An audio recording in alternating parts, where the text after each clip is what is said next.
तो उत्तर प्रदेश सरकार के निवर्तमान श्रम कल्याण परिषद के अध्यक्ष और राज्य मंत्री आपको बता दें मेरठ में पहुंचे हैं, जहां पर हमारे संवाददाता ने उनसे बातचीत भी की है और बातचीत के दौरान उन्होंने एक बड़ा बयान दिया है। राज्य मंत्री ने प्रेस कॉन्फ्रेंस करते हुए जमीन घोटाले पर भी उन्होंने एक बयान दिया है।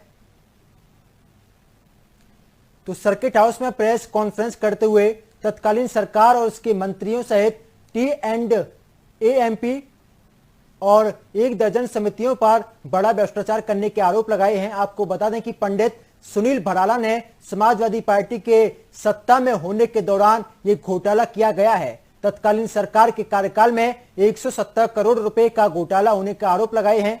उन्होंने दावा किया है कि इस घोटाले में कई सफेदपोश और अधिकारी से लेकर बिजनेसमैन भी शामिल हैं। ये घोटाला गाजियाबाद में हुआ है। पंडित सुनील भराला ने एक शिकायती पत्र पर जांच पिटाई थी। इसमें जांच हुई तो बड़े घोटाले का मामला सामने आया है। सुनील भराला की सिफारिश पर शासन ने मंडलायुक्त मेरठ की निगरानी में एक जांच कमेटी मेरू में बनाई और गाजियाबाद की अलग से जांच कमेटी बनाई है। आपको बता दें कि दोनों ही कमेटियां इस पूरे मामले की जांच पड़ताल कर रही हैं।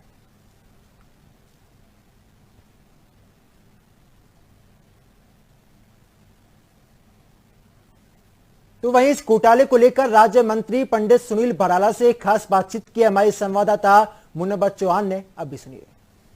श्रम कल्याण परिषद के निवर्तमान अध्यक्ष पंडित सुनील भराला पिछले काफी समय से जो भ्रष्टाचार है उसका खुलासा करते रहते हैं। कई चोट मार चुके हैं, लेकिन इस बार इनका दावा है सबसे बड़ी चोट इन्होंने TNT ग्रुप के माध्यम से जो भ्रष्टाचार हुआ था उस पर मारी है। काफी समय से TNT ग्रुप चर्चाओं में था। आपने पहले सुना होगा कि इनको धमकी भी दी गई थी, उसमें एक शख्स जेल गया। हालांकि वो प्रकरण भी उस पर बात कर लेंगे। सबसे पहले आज प्रेस कॉन्फ्रेंस में क्या क्या बातें की गई हैं थोड़ा सा विस्तार से जान लेते हैं और पूछ लेते हैं कि आखिर जो घोटाला है आखिर कितने रुपए का घोटाला है और किस तरीके से किया गया है। सबसे पहले सर स्वागत है न्यूज वॉच इंडिया में।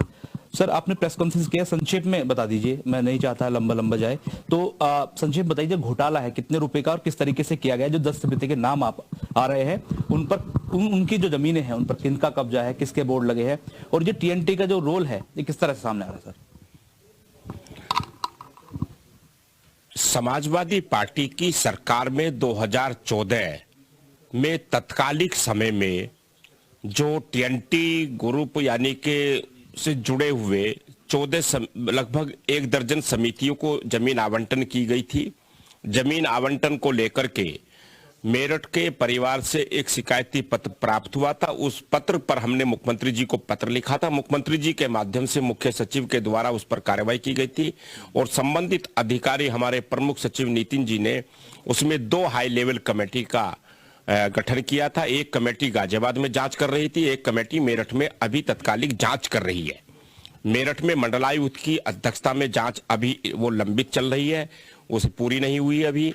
और जिस प्रथम श्रेणी में जो समायोजन शुल्क जो है उसको लेकर के जो सामने आई है अभी लगभग 170 करोड़ रुपए का ये एक सामने आया है जो उस समय जमा कराना चाहिए था। उनका ब्याज जो लगभग उस समय का यानी कि 2014 से और 2022 है, तो इस समय का विद ब्याज का ये विद ब्याज लगाया जाएगा जो शुल्क है। तो उसमें संस्तुति की गई है कि जो उस समय यानी कि लगभग जो शुल्क जमा करना था उसका मल्टीप्लाई करके उसका ब्याज जोड़ करके तो ये 170 करोड़ रुपए बैठेगा। उसके आधार पर ये पहली चोट लगी है कि जो इन समितियों को जो मानक तोड़ करके 170 करोड़ लगभग जो शुल्क होगा वो सरकार वसूलेगी। उसके लिए शासन को भेज दिया गया। शासन उस वसूली के लिए उन समितियों पर नोटिस जारी करेगी। AR उसकी प्रक्रिया है, उस प्रक्रिया के आधार पर।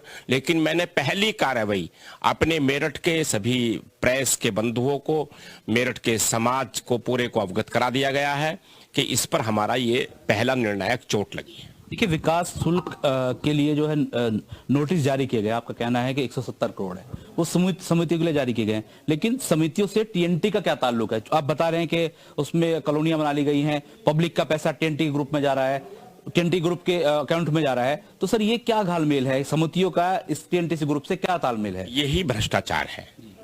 जो धन, जो आवंटन का पैसा जो समितियों के खाते में जाना चाहिए वो समितियों के खाते में ना जा करके वो TNT के खातों में जा रहा है। और उस जमीन पर जो आवास विकास परिषद की भूमि है, वहां उन समितियों के बोर्ड नहीं लगे हैं। वहां टीएनटी के बोर्ड जाकर के आप देख सकते हैं, उसकी जांच पड़ताल करवा सकते हैं कि वहां सारे में टीएनटी के ही बोर्ड लगे हुए हैं।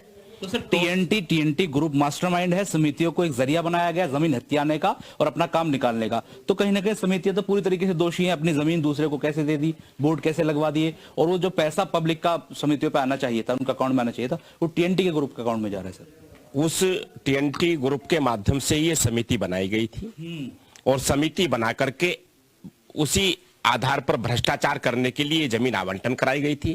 तो समिति सर ओरिजिनल है या ये क्या ये भी फर्जी है? इस पे भी जांच होगी। तो बड़ा मतलब एक तरीके से 2000 चल रही है इस पे, मंडलायुक्त इस पर पूरी जांच कर रही है, पूरी एक हाई लेवल की कमेटी है, उसमें कई अधिकारी उसमें है। सर ये पकड़ में आ गया 2014 का, अब बता रहे हैं तत्कालीन सरकार के मंत्री भी हैं, पूर्व विधायक भी हैं, अब बता रहे हैं, लेकिन इतना समय कैसे लग गया? इतना बड़ा घोटाला उत्तर प्रदेश सरकार में, योगी राज है, 0.2 चल रहा है। हाँ, तो ये लंबे समय से जांच चल रही है, आज की जांच नहीं है, लंबे समय की जांच है। कब तक उम्मीद, कब तक है जांच होगी क्लियर? मुझे ऐसा लगता है कि बहुत जल्दी सामने आना चाहिए, इसी महीने में जांच सामने आएगी। तो सर टीएनटी ग्रुप के माध्यम से उनके नाम लेकर के एक शख्स ने आपको धमकी दी थी, वो भी हालांकि इसमें जेल चले गए, वहां भी अलग जांच चल रही है। 3 जांचें मेरे ख्याल से आपके माध्यम से चल रही है। अब 3 जांच हो गई इसमें। सुनील भराला आप कह रहे हैं ना टूटेगा ना झुकेगा। सर सिक्योरिटी आपके पास है नहीं और आप घूम रहे हैं, धमकियां मिल रही हैं, तो सिक्योरिटी का बड़ा मैटर करता है सर।